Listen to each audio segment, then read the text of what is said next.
Est-ce que vous êtes en mission? Oui. C'est comme ça que je le vis.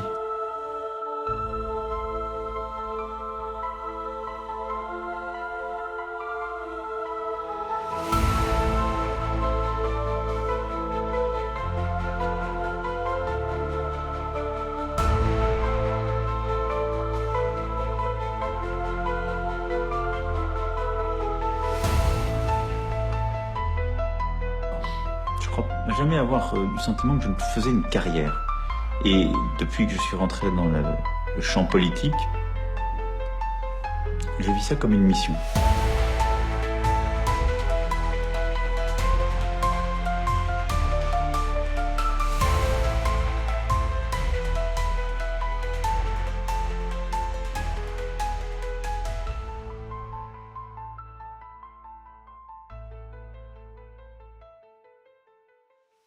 Un équilibre nouveau dans l'interdépendance des femmes et des hommes pour penser ce qu'est l'être au monde et qui est fait autour de l'éducation, de la santé, de l'environnement.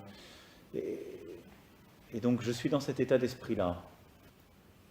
C'est-à-dire un équilibre nouveau dans l'interdépendance des femmes et des hommes pour penser ce qu'est l'être au monde et qui est fait autour de l'éducation, de la santé et de l'environnement, et donc je suis dans cet état d'esprit-là. Ici, Emmanuel Macron atteint les limites de l'exercice. Son propre esprit vacille sous le poids des contradictions qu'il tente de concilier. Ce moment, d'apparence anodine, est en réalité un véritable bug de la pensée, une implosion verbale symptomatique d'un discours qui cherche désespérément à paraître profond alors qu'il s'effondre sur lui-même. Ce n'est ni un trou de mémoire sur un texte appris par cœur, ni un cafouillage de dernière minute, car il est évident que cette ultime question de la journaliste ne lui avait pas été communiquée avant l'interview. C'est donc dans ces rares moments d'improvisation que la cohérence de son discours s'effondre. Ce type de déraillement n'est pas un cas isolé. Ces bugs dans la matrice sont récurrents dans ses interventions, au point que certains envisagent des hypothèses plus obscures. Programme MK-Ultra, manipulation mentale ou simple possession cognitive par une entité supérieure. Pour l'instant, retenons ceci. Ce genre de dissonance n'est pas anodin. Il laisse entrevoir un être dont la pensée semble parfois parasitée, comme si quelque chose ou quelqu'un prenait le contrôle de ses mots sans filtrer le sens. Une intelligence qui trébuche sur elle-même, un esprit qui s'égare dans sa propre novlangue sans retour possible vers la clarté. Prêt à me battre? Prêt à me battre. Observez attentivement l'extrait où Emmanuel Macron prononce ces mots. Son sourire, presque hilar, contraste étrangement avec la gravité supposée de ses propos. Il adopte un discours martial, mais son expression faciale raconte une toute autre histoire. Ce décalage entre le verbe et le visage suscite l'interrogation. Plutôt que de renforcer son message, ce sourire semble le désamorcer, voire le tourner en dérision. Est-ce une stratégie de communication délibérée ou un révélateur involontaire de ses véritables intentions ? Quoi qu'il en soit, cette dissonance entre le fond et la forme mérite une attention particulière. En analyse non verbale, lorsqu'une personne affiche un sourire au niveau de la bouche, tandis que ses yeux demeurent sérieux, voire hypnotiques, on parle généralement de sourire non sincère ou sourire social. Ce type de sourire implique uniquement les muscles autour de la bouche, notamment le muscle zygomatique majeur, sans activation des muscles autour des yeux, comme le muscle orbiculaire de l'œil, ce qui le distingue du sourire de Duchenne, considéré comme un sourire authentique. Cette dissociation entre l'expression de la bouche et celle des yeux peut indiquer une tentative de masquer les véritables émotions ou intentions. Dans le domaine de la communication non verbale, une telle incohérence entre les signaux faciaux est souvent perçue comme une dissonance expressive, révélant un décalage entre ce qui est exprimé verbalement et ce qui est ressenti intérieurement. L'observation de ces signaux contradictoires est essentielle pour comprendre les émotions et intentions réelles d'un individu, car le langage corporel peut souvent trahir ce que les mots cherchent à dissimuler. Dans cet extrait donc, l'attitude d'Emmanuel Macron et son discours évoquent davantage un défi amusé entre joueurs de cartes ou de jeux vidéo qu'une déclaration solennelle d'un président se disant prêt à lutter contre le terrorisme, les pandémies, les guerres et autres fléaux majeurs qui ne prêtent de guère à sourire. Mais cette légèreté apparente, cette forme de désinvolture enfantine, dissimule quelque chose de bien plus sombre. Qui est réellement cette bête de l'événement à laquelle il fait référence et qui semble tant le faire sourire? Nous aborderons ce sujet en conclusion de ce premier épisode, car il est essentiel d'analyser l'intégralité de cette interview. Elle nous fournit toutes les clés nécessaires pour comprendre la philosophie macronienne et mesurer à quel point elle peut s'avérer perverse et dangereuse, non seulement pour la France, mais également pour le monde entier. et à essayer à la fois de porter ce en quoi je crois et d'avoir cette part de disponibilité pour essayer de comprendre ce qui paraissait impensable. Et il faut avoir cette part de disponibilité, y compris intellectuelle, je dirais personnelle, aussi sensible, pour accepter l'événement tel qu'il arrive et pas le mettre dans une catégorie tout de suite, parce que je pense que nos peuples le vivent aussi très profondément. Emmanuel Macron, dans cette phrase alambiquée, ne livre pas une simple réflexion sur la crise du Covid-19 ou son rôle de président. Non, il tisse un voile de mots, un écran de fumée destiné à brouiller les esprits des naïfs, tout en envoyant un message limpide à ceux qui savent, cette élite tapie dans l'ombre, qui orchestre les bouleversements mondiaux. Chaque segment de cette déclaration, derrière son apparente sincérité, cache une vérité sinistre.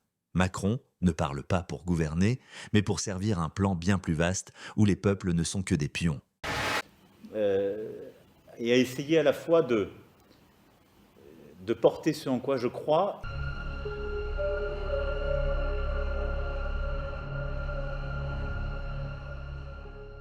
L'expression « porter ce en quoi je crois » met en avant une croyance personnelle, un engagement intime plutôt qu'un projet collectif ou une vision programmatique. Le verbe porter suggère une mission, presque une quête, où Macron se positionne comme un vecteur d'idées qu'il incarne. Ce n'est pas simplement défendre ou mettre en œuvre, terme qui impliquerait une action concrète ou une responsabilité politique directe. Porter évoque une posture plus symbolique, comme si ses convictions étaient une bannière à brandir indépendamment de leur traduction pratique. L'utilisation du mot croyance est particulièrement significative, contrairement à des termes comme projet, stratégie ou vision, qui renvoient à une rationalité politique. La croyance appartient au registre de la foi, de l'intime, voire de l'irrationnel. Si Macron paraît s'affranchir des contraintes pragmatiques du pouvoir pour adopter une posture métapolitique, et s'il emploie un langage aux accents quasi religieux et ésotériques, c'est sans doute parce qu'il se conçoit comme le messager d'une vision nouvelle, une forme de religion mondiale en devenir, destinée à des peuples en quête de sens. Une vision dont le déploiement semble suivre un calendrier imposé par des instances supérieures. Ce point, nous y reviendrons en détail dans les prochains épisodes. Sa rhétorique vise à rassurer les acteurs du projet et à séduire le peuple en utilisant des codes langagiers familiers et universels.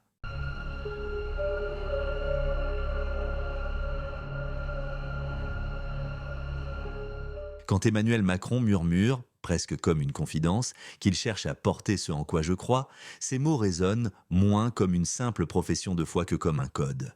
Un signal discret destiné à ceux qui savent écouter entre les lignes. Derrière cette phrase, en apparence anodine, se cache peut-être une clé pour comprendre le véritable jeu du président. Un jeu qui n'a plus rien à voir avec la politique au sens classique, mais qui ressemble bien davantage à une machination savamment orchestrée dans l'ombre. Oubliez les stratégies de gouvernance, les plans clairs et transparents pour l'avenir de la France. Macron ne gouverne pas, il croit. Et cette croyance, loin d'être une aspiration floue, semble être le fil conducteur d'un agenda plus secret, partagé avec une élite discrète qui, loin des projecteurs, tire les ficelles.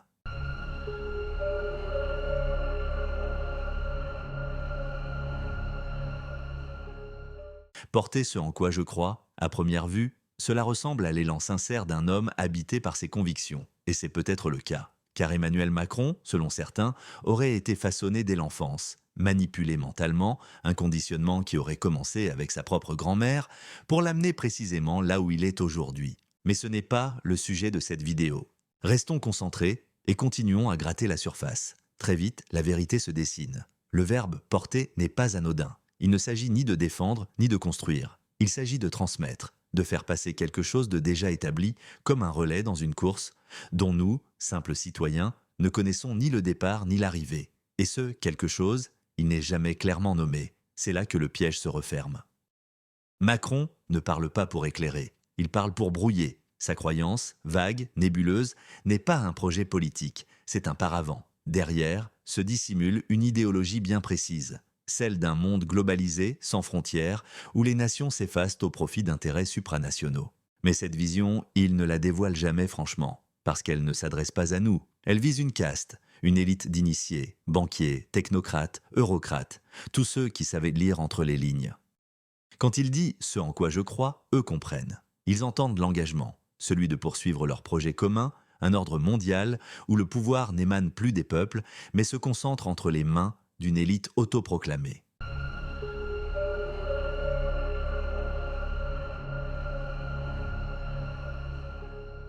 Écoutez bien, essayez à la fois de porter ce en quoi je crois. Pourquoi dire essayez? Pourquoi cette hésitation en apparence sincère? C'est une ruse rhétorique, une manière de se montrer humain, vulnérable, faillible, mais ne vous y trompez pas, tout est soigneusement calculé. Ce flou, ces métaphores, ce ton presque mystique comme un alchimiste qui transforme les mots en brouillard, rien n'est laissé au hasard. Macron ne s'adresse pas à vous, ni à moi. Son discours est un message codé, un clin d'œil à ceux qui partagent sa croyance. Et son sourire amusé, à la fin de l'interview, en dit long, il nous prend de haut, il nous prend pour des naïfs. Les références philosophiques, les envolées sur l'Europe, le progrès, ce ne sont pas des idées, ce sont des mots de passe, des signaux. Et ceux qui savent, ses mentors, ses alliés, les cercles globalistes, eux, entendent le message 5 sur 5, je tiens le cap, quoi qu'il en coûte. Pendant ce temps, le peuple, désorienté par ce flot de mots, cherche du sens, là où il n'y en a pas pour lui. Car nous ne sommes pas les destinataires de cette croyance, nous sommes les pions d'un jeu dont les règles nous échappent.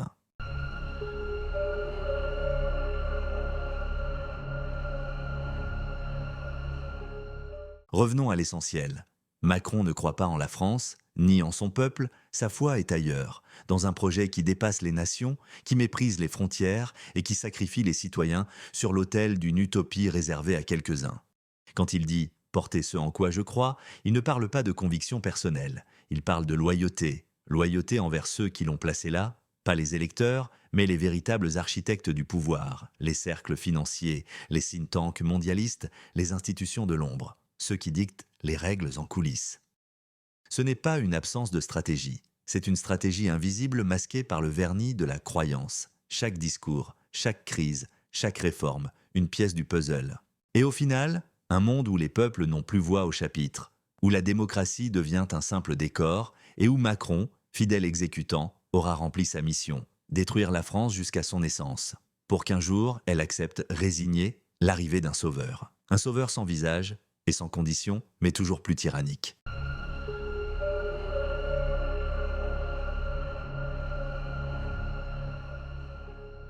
La phrase « Essayez à la fois de porter ce en quoi je crois », ce n'est pas une simple déclaration, c'est un aveu, un éclat de vérité qui lui échappe, un fragment non maîtrisé, glissé entre les lignes d'un discours trop lisse. Car Macron ne gouverne pas pour nous, il agit pour eux, ceux qui, derrière les rideaux du grand théâtre macronien, orchestrent un basculement, un changement de civilisation, ni plus ni moins. Sa croyance n'est pas une lumière, c'est un leurre, une lanterne brandie pour guider les initiés, tout en aveuglant les autres, à nous d'ouvrir les yeux, de décrypter, de connecter les points, de refuser de tomber dans le piège. De porter ce en quoi je crois et d'avoir cette part de disponibilité pour essayer de comprendre ce qui paraissait impensable. Et il faut avoir cette part de disponibilité. Écoutez bien, un mot revient, encore et encore, comme une ritournelle codée dans la bouche d'Emmanuel Macron. La disponibilité, il l'assène à maintes reprises, comme s'il répondait à un reproche qu'on ne connaît pas. Comme s'il tentait, en direct, de rassurer quelqu'un d'invisible, hors champ. Pas la journaliste, pas nous, mais eux, ceux qui l'ont placé là où il est. Il faut être disponible pour le destin. Moi, je suis dans un état de disponibilité pour agir. J'ai des convictions profondes sur... en étant disponible à l'événement pour qu'advienne quelque chose de nouveau. C'est aussi ça. Et d'avoir cette part de disponibilité pour essayer de comprendre. Il faut avoir cette part de disponibilité, y compris intellectuelle.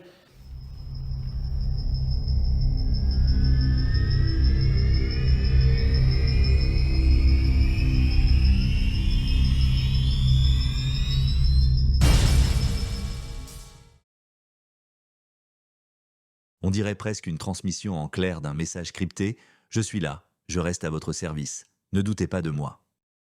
Et derrière ce mot, en apparence banal, se cache une obsession, une consigne répétée jusqu'à l'hypnose, une sorte de programmation mentale, comme si on l'avait conditionné à le prononcer encore et encore, sans jamais révéler ce que cette disponibilité implique réellement. Mais on devine qu'il ne s'agit pas simplement de temps ou de présence, non, il parle de soumission totale, d'un corps, d'un esprit, d'un peuple, entièrement livré à une cause obscure. Macron, dans cet instant, ne parle plus comme un président. Il parle comme un exécutant fébrile, un agent sous pression, un tueur en mission qui aurait échoué.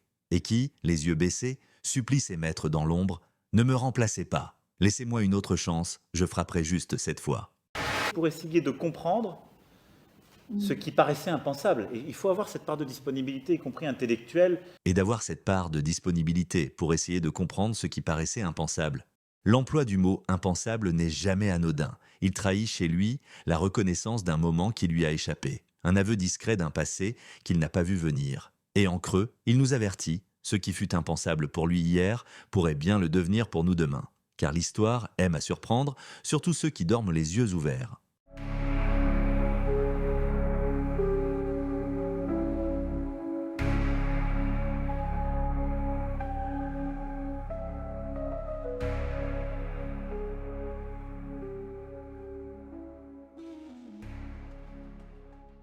Élu en 2017 sans véritable suspense, Emmanuel Macron s'imagine alors en homme providentiel, investi d'une mission presque historique, transformer la France selon les codes d'un monde nouveau, porté par un storytelling bien huilé, soutenu par un écosystème médiatique acquis à sa cause, il croit bénéficier d'un chèque en blanc. À ses yeux, la légitimité lui a été accordée une fois pour toutes. Il avance, sûr de lui, sûr de son mandat, certain que le peuple, anesthésié par des années de résignation, suivra.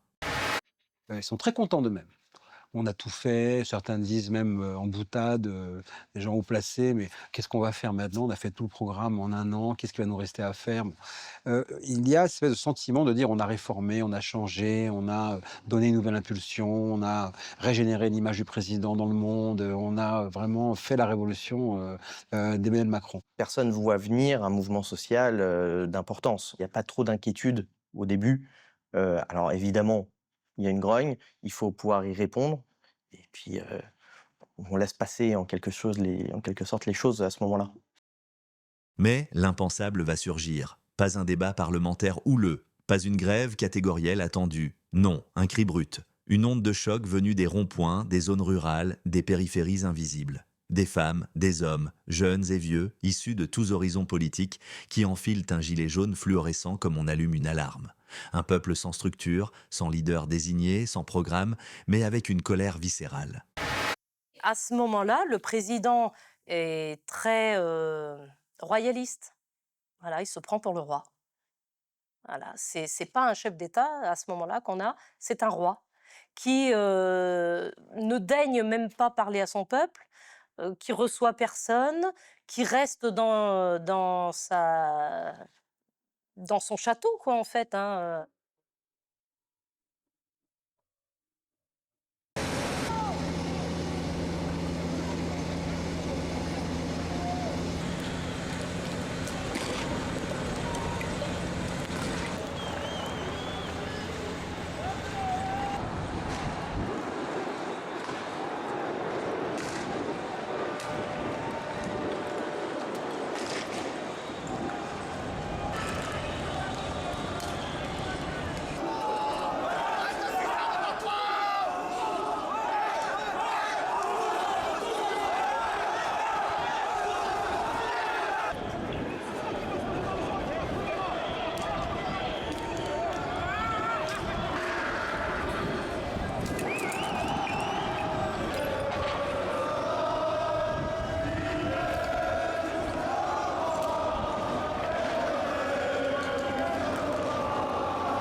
C'est précisément cela, l'impensable pour Emmanuel Macron, qu'un mouvement échappe à tout contrôle, qu'il ne vienne pas de l'opposition institutionnelle, ni d'un syndicat, ni même d'un parti, qu'il soit transversal, spontané, indocile. Dans l'univers mental du président, façonné par les codes de la technocratie et du consensus simulé, une telle irruption ne figurait tout simplement pas dans les scénarios envisageables. Il l'a d'abord regardé de haut, avec condescendance, des bouseux, disait-on dans ses cercles. Une simple poussée de fièvre d'une France qui ne comprend pas le sens des réformes. Il n'a pas vu, ou n'a pas voulu voir, que ce soulèvement était le signal d'un rejet profond, non seulement de sa personne, mais du système qu'il incarne. Un système qui parle d'Europe, de mondialisation, d'attractivité, pendant que des millions de gens n'arrivent plus à boucler leur fin de mois. Emmanuel Macron a atterri dans la soirée en Argentine.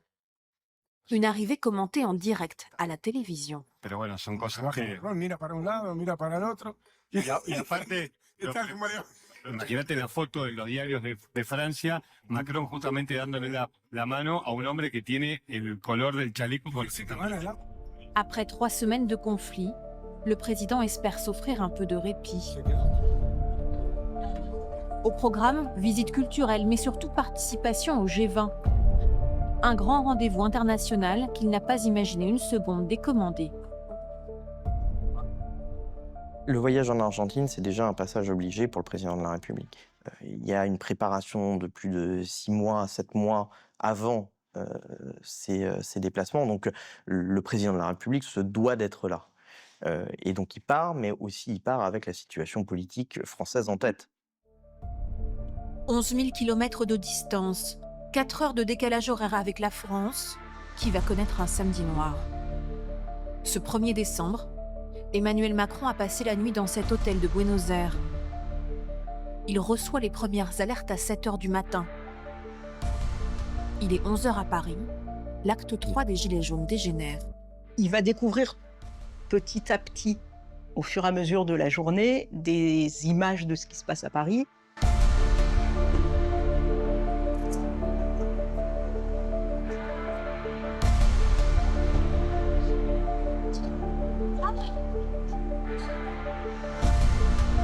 D'abord parce qu'il a quelques alertes du ministre de l'Intérieur qui lui raconte, du Premier ministre qui lui raconte, puis il y a des gens qui lui envoient. Il y a des gens qui lui envoient des images, des photos, ou des lives de « Non, regarde, c'est pas possible, il se passe quelque chose. » Mais il n'est pas là. Le président est concentré sur le G20. À 14 heures heure française, il honore ses premiers rendez-vous, visiblement décontractés. Prêt à me battre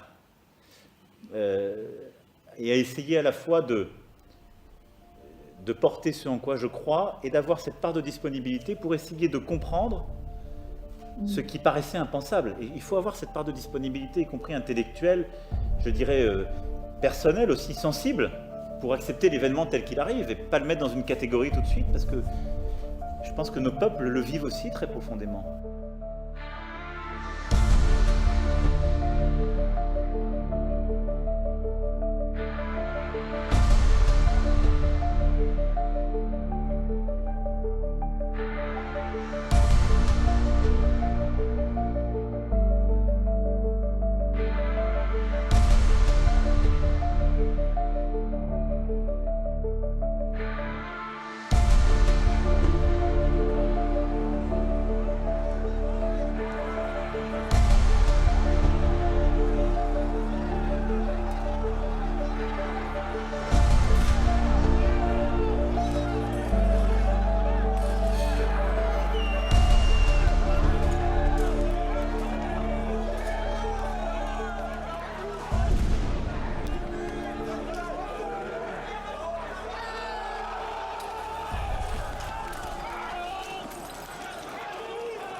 Pour Macron, les Gilets jaunes n'étaient pas seulement imprévus. Ils étaient impensables, parce qu'ils brisaient l'image qu'il se faisait du peuple. Un corps docile, raisonnable, gouvernable, à coup de pédagogie. Or, ce peuple-là ne demandait pas des explications. Il exigeait d'être entendu. Il n'était pas en demande de réforme, mais en quête de reconnaissance. Ouvrons une petite parenthèse pour observer comment, aujourd'hui, Macron semble avoir compris ce message. Il faut être à l'écoute de son peuple. Alors que ce même peuple a été artificiellement replongé dans le coma après les événements des Gilets jaunes, par le destin, la providence, ou peut-être par de subtiles manipulations. Parfois ça a été mal fait, il y en a tout n'est pas, tout marche pas. Hein. Mais si vous disent on m'a rappelé, Même si on n'a pas réglé le problème, le fait qu'on les ait considérés est très important. La considération, le respect, le fait de parler, le fait de parler, le fait de parler, le fait de parler, le fait de parler est hyper important. Même si on n'a pas réglé le problème, même si on n'a pas réglé le problème, même si on n'a pas réglé le problème, même si on n'a pas réglé le problème, le fait qu'on les ait considérés. Macron nous fait comprendre ici que les Français sont encore plus naïfs qu'ils ne le pensaient. Aujourd'hui, il suffit de parler encore et encore pour qu'ils se sentent écoutés et respectés, même si, dans les faits, aucune amélioration concrète ne se profile. Il a compris qu'il suffisait de les bercer de mots comme on murmure une berceuse à un enfant pour mieux les endormir. Et l'avenir risque tristement de lui donner raison. Plus aucun choc, aussi violent soit-il, ne semble capable de réveiller le gilet jaune qui sommeille, peut-être encore en chaque Français. À la fin du mouvement des Gilets jaunes, quelques ajustements de sa mission et un recadrage de ses missionnaires ont permis à Macron d'apprendre à parler pour endormir. Depuis, il n'a jamais autant parlé, sans pour autant changer quoi que ce soit à son calendrier. Mais il a compris une chose, tant que le peuple est occupé à l'écouter, il ne réagit plus que mollement. Fermons cette parenthèse et revenons aux événements de 2018. Il nous explique qu'en aucun cas, il n'est fragilisé par ce qui se passe en France et même qu'au contraire, il est très encouragé par la plupart de ses homologues à poursuivre ces réformes. C'est un message qui est complètement déconnecté au moment où Paris est en train de brûler par endroits et on se dit qu'on les a complètement perdus finalement à l'Élysée, qu'ils n'ont pas pris la mesure de ce qui se passait en France au même moment. Ce n'est qu'au bout de 10 minutes, en guise de conclusion, qu'il livre son analyse des événements parisiens. Enfin, un dernier mot sur le contexte français, et parce que je ne répondrai, conformément à mes habitudes, à aucune question sur ce point. Ce qui s'est passé aujourd'hui à Paris n'a rien à voir avec l'expression pacifique d'une colère légitime. Les coupables de ces violences ne veulent pas de changement, ne veulent aucune amélioration, ils veulent le chaos. Il va y avoir un avant et un après dans la révolte des Gilets jaunes. Un événement impensable pour lui va marquer un point de bascule. Macron va passer du simple mépris de classe à une haine viscérale du peuple français. Cette fracture, survenue dans un esprit déjà bien tourmenté, influencera toute sa politique à venir jusqu'à aujourd'hui. Elle le fera passer du rôle de pantin de l'élite à celui d'acteur central d'une caste mondialiste dont l'unique obsession est d'abaisser les peuples au profit d'un nouvel ordre mondial. Emmanuel Macron va réaliser la haine qu'il suscite lors d'un déplacement. La visite a été organisée dans le plus grand secret. À 16h, ce mardi 4 décembre 2018, le Falcon présidentiel s'apprête à atterrir sur le petit aérodrome du Puy-en-Velay, où une préfecture a été incendiée 3 jours plus tôt. Personne n'est au courant de la venue d'Emmanuel Macron, pas même le personnel de la tour de contrôle. Le président, quand il se déplace discrètement. Il sait qu'il est l'ennemi public numéro 1, si j'ose dire, pour les Gilets jaunes. Sa sécurité craint des attaques personnelles contre Emmanuel Macron, d'où un maximum de mesures de précaution autour de son déplacement. Mais dans ce territoire rural, les nouvelles se propagent rapidement. En approche de l'aérodrome, le Falcon ne passe pas inaperçu. Gilbert, parapentiste, se branche par curiosité sur les fréquences avions. Il entend le pilote annoncer l'atterrissage au contrôleur aérien. La personne qui était à la tour dit, on l'a pris à ce moment-là, dit vous vous étiez pas annoncé. Et c'est là que le commandant de cet aéronef, que je ne sais pas qui c'était, répond on ne fait pas toujours ce qu'on veut. Seul un code a été donné, COTAM, qui annonce l'arrivée d'une haute autorité. Une fois posé, c'est là que la personne qui était à la tour a demandé, a dit l'autorité reste-t-elle longtemps? Le mot se passe entre les employés de l'aéroport. C'est bien Emmanuel Macron qui vient d'atterrir au Puy-en-Velay. Alors que certains prennent en photo le Falcon tricolore et postent le cliché sur les réseaux sociaux, d'autres appellent leurs proches. L'information remonte jusqu'à Jérôme, chef de file des Gilets jaunes dans la région. Il y a une femme qui est venue sur le rond-point en me disant vite, il y a Macron qui arrive au puits. Ça bougeait pas mal à l'aéroport et voilà, donc apparemment son mari travaillait à l'aéroport ou vraiment à proximité. Et ce qui s'est passé, c'est que j'ai envoyé quelques SMS et tout ça pour essayer de rapatrier du monde. Emmanuel Macron a rendez-vous à la préfecture. Le 1er décembre, alors qu'il était en Argentine, des manifestants ont mis le feu à une annexe du bâtiment.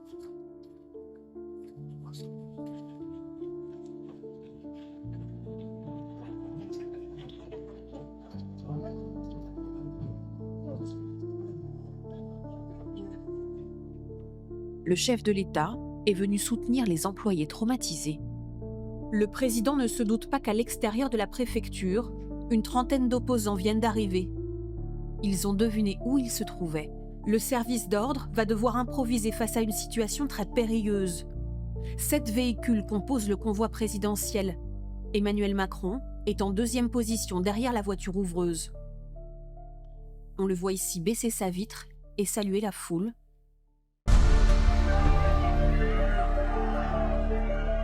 Pour seule réponse, un lot d'insultes.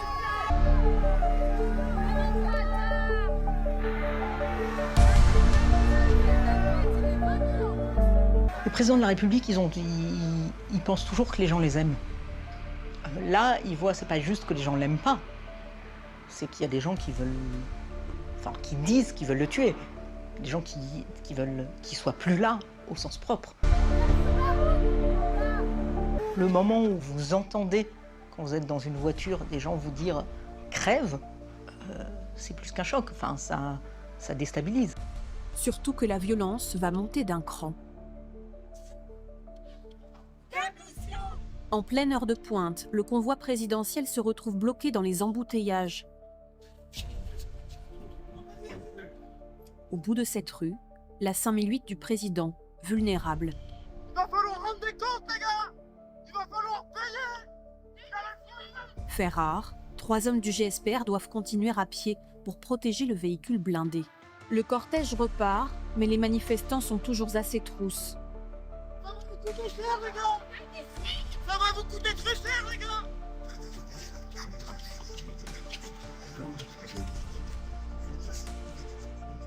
« 300 mètres plus loin, à nouveau, Emmanuel Macron se retrouve immobilisé dans son véhicule. Et dans la voiture, celle-là.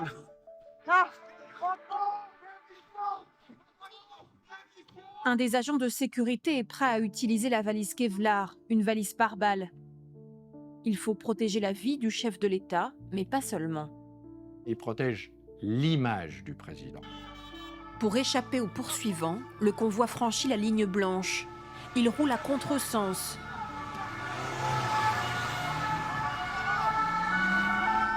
Mais un manifestant se met en travers du chemin. On voit ici Roger, gilet jaune sans emploi, taper sur la vitre arrière du président. Il fallait que j'attrape les véhicules, je ne savais pas dans quel véhicule il était, moi. Donc j'ai tapé jusqu'à son véhicule, ça je le sais, j'ai tapé sur sa voiture, ça c'est sûr.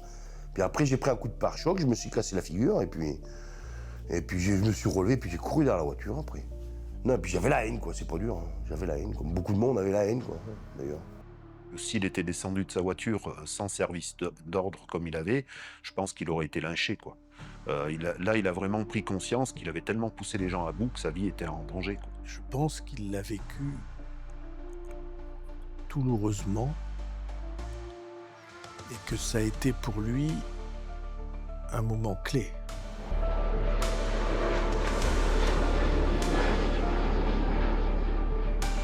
Dans l'avion, il pense à ça, il raconte ça, et y compris quand il descend de l'avion, il parle avec des gens, et il y a une des personnes avec qui il échange, il dira « ils me tueront peut-être d'une balle, mais jamais d'autre chose ». Il a conscience ce jour-là que, oui, il y a des gens qui veulent le faire disparaître. La menace le suit jusqu'à Paris. Son agenda est vidé, ses déplacements officiels annulés. Le président disparaît des écrans radars, il reste confiné à l'Élysée.